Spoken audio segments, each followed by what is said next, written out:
So this is the Labeler platform, and I'm looking at the dashboard of Labeler platform. And as you can see, it's a whole data repository to guide the annotation process in future. So a file, when it comes inside Labeler, it passes between different parties. So the annotator is assigned the file, the annotator annotates the file, submits it, and it passes to the internal reviewer. The internal reviewer can either accept the file, reject the file, or skip the file. If he rejects it, it passes to the annotator again, and if he skips it, it goes into the category of review skip. Now the reviewer may accept the file and it goes further to the client reviewer. The client reviewer can either accept, reject, or skip the file, and if he accepts it, then it goes to the export, and if he skips the file, it goes into the client review skipped category. If he rejects it, then this file goes back to the internal reviewer. And so you can see the counts of all these statuses at the top. Now labeling trends is a very important area because this guides your resource scheduling, with respect to time, with respect to people, or with respect to any party.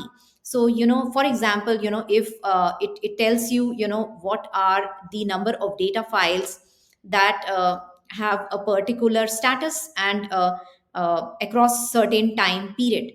So across certain time period, for example, you can see the time periods are daily, weekly, monthly, and the statuses are review skip, client review skip, rejected, etc. Now if I see that if there are large number of files that are getting client review skipped on weekends, so I'll try to schedule the reviewing by client reviewers on other days, something like that. So this helps you strategize, think strategically about your resources, especially about time, or especially about time, because time is very important. It's a very important resource during the annotation process. You want the AI teams to get their accurately labeled files at the right time.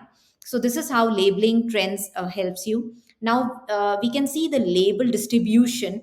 Now label distribution is very important because it helps you see the count of different labels across different files. And this is a very important parameter, because you can see that if there are a lot of accepted files, for example, coffee pod has a lot of acceptances when polygon has been used for annotating. So that polygon has accurately annotated objects similar to coffee pot. So you will it will guide the annotation process in future, because that if there's something like if there is an object which is something like coffee pot, then polygon is the right method for annotation. So it helps you a lot in thinking how you can do the annotation process accurately across different types of labels. I hope this explanatory video helped you know the importance of this data repository, and I hope this will help you strategize your resources in the right direction while doing the annotation process. Thank you. Thanks a lot.